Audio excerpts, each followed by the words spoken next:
since my buddy's got his wall tore out, we're going to show you how to put in one of those Sterling tub surrounds. That one over there.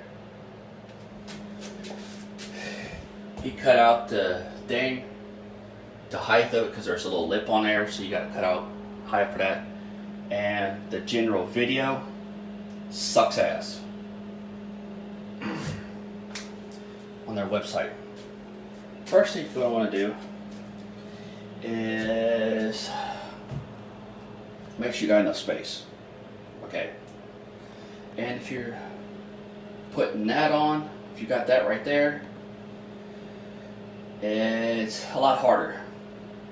We're going to take it off because we have the tools to do it and to unscrew that, but you got to make sure that this is out far enough that it's going to be out like that one.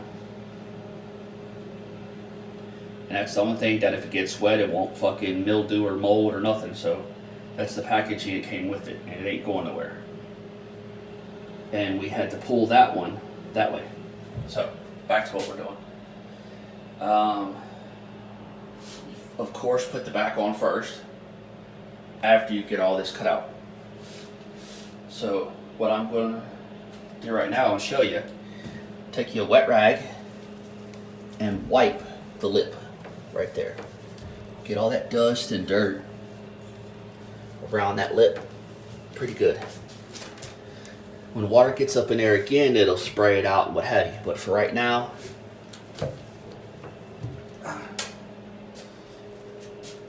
put it in the tub. Pain in the ass. He did it, so figure it out on your own, like everybody else. But anyway, we're gonna go grab that and put it up there and show you. You will notice there's little indentions. And you will notice here, there's little dimples. You gotta make sure that the dimples set into the indentions. What you want to do, now that you got the back piece in, how it's setting, leave it alone.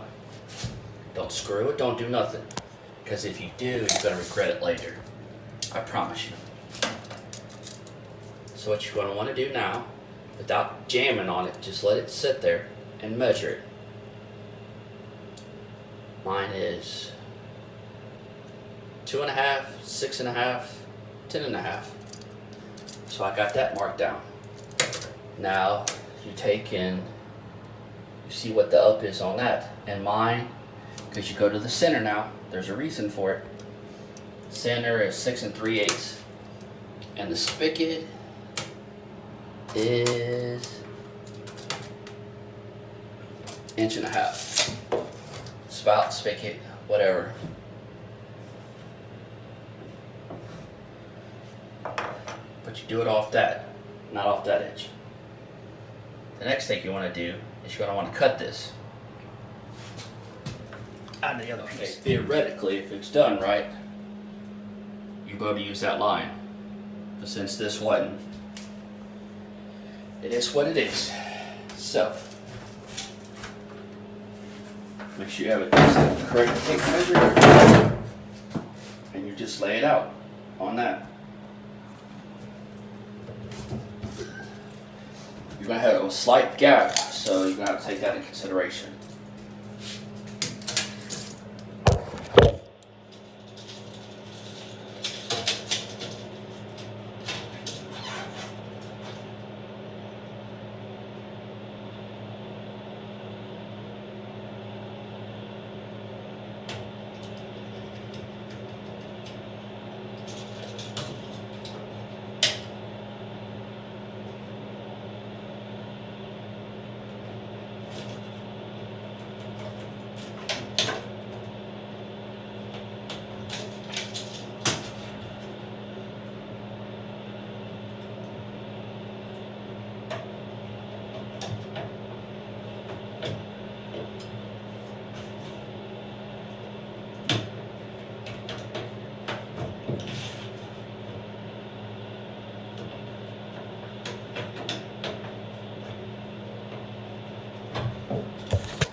So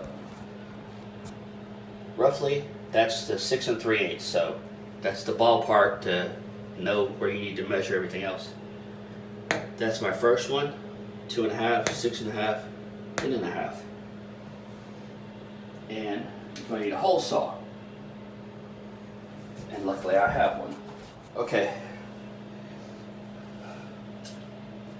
The hole saws, particular one, I have a set of them that I've had for 15 years.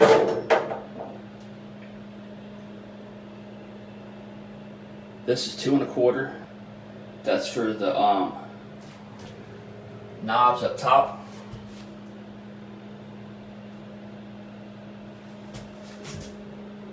Scratch that. It's not 2 1/4.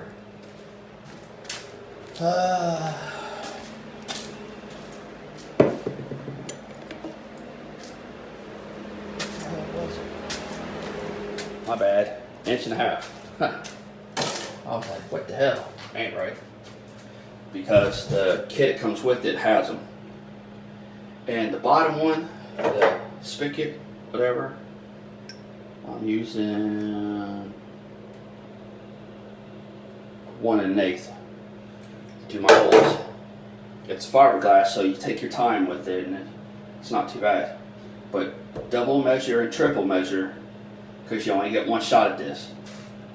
Unless you take it back to Lowe's and say, look man, this was used. But then you get in trouble. If they catch you, don't get in trouble. Now that you got everything, all the holes drilled, make sure you drill in the face, because you can control it better. And make sure you have a hole saw with a pilot bit, so it doesn't walk on you. Okay. After each hole is drilled, you need to take a screw. It's already popped up, but we'll do it again.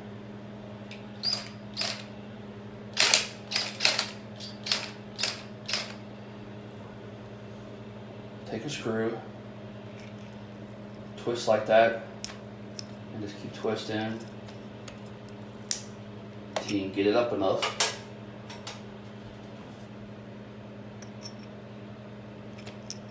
Take a screwdriver and dig it out. If you do that after each time, it's a lot easier than trying to fight it. Same way with the drywall, if you use these for drywall too. These bad boys have seen a lot of hell over the years. Not so much here in recent years, but when I first got them, I used to shit out of them. Okay. And that's pretty much, that's easy on that one. You can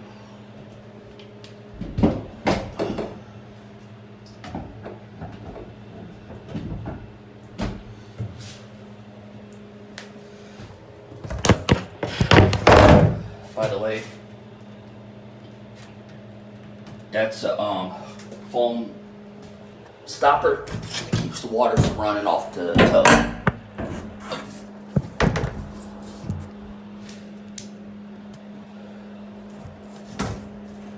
Okay, so next order of business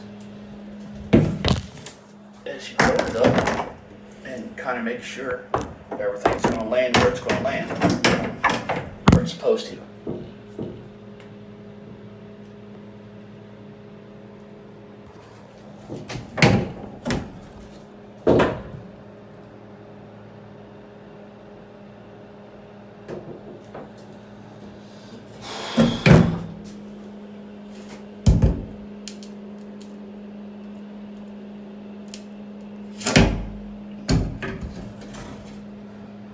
After that's done, you're going to want to remove those. That means you got to turn the water off to do it. My advice to you is buy another set before you do this. You can get them in 2-day shipping, yada yada. Because if not, that whole back piece is going to have to connect to this, and you're going to have to work it into a tight space like this, and you'll mess around and end up breaking it. Taking those out Makes it a lot easier. Because then all you gotta deal with is the spigot. And push it back, and then it's gotta slide into that channel right there. So it ain't too bad. This is the hardest part of it. Okay. This is how they lock. You put the little peg there into that channel, and it slides down like I showed you. Bam. And you gotta make sure that these are level when you put it in. Since it's not being removed, we're gonna slide it around so it can be done. And it can be done without fucking with them, but it's just a nightmare. And I guess I should have took more out, or he should have took more out. Ha! Tried to tell his ass, but whatever. We got it in, and then the last part is pretty fucking easy. You just hook it to that there, slide it right in, you're good to go on that. One thing you need to do is, I'm gonna have him take all that shit back out and put some more in. You need to have this a 1/2 inch of space right here between the drywall and this, in case people like to put soap up there and shit. You know what I'm saying? Then you can come back through here and caulk all this all the way down. Put a good size bead of caulk all the way across to everything. You ain't got to worry about the bottom because the bottom seals itself from the back lip. The same kind of lip is like this. It seals itself, so there ain't nothing to it. And then you just put them back in if you took them out. If not, then no big deal. Now, while we're on the subject of that, if you have a surround on there and you take them out and you go do it later, this is what you're going to need. There's an actual tool kit that for all that stuff. I've had it laying around for like 15 years. I didn't know what the hell it was. I don't even know where the hell I got it from. And when he ordered it, he showed them to me, and I was like, oh, wait a minute, I might have something. And I went looking online, and lo and behold, that's what it's for. Ha! So, just make sure you got that. Yeah, I know, you fuckers about tired of listening to me. Okay. Now that you got the whole surround in, you gotta go around and look and see where it's touching and where it's not. You don't want to do that, because then it lifts that up off the base down there. You don't want that. You gotta set it back down where it needs to be. Wherever it sits, it's there. So if you got gaps like that, you shim behind it. Especially in the corner. In the middle here, you can put a screw and kind of hold it. But in that corner and that corner, that piece and that piece, at least 2 spots on the fucking, whatchamacallits, you need to have screws.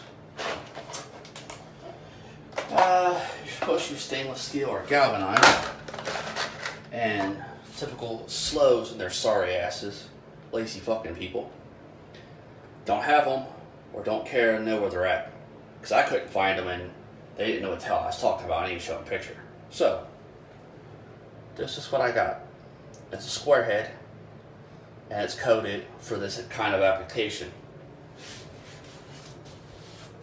Other people use fucking drywall screws and whatever.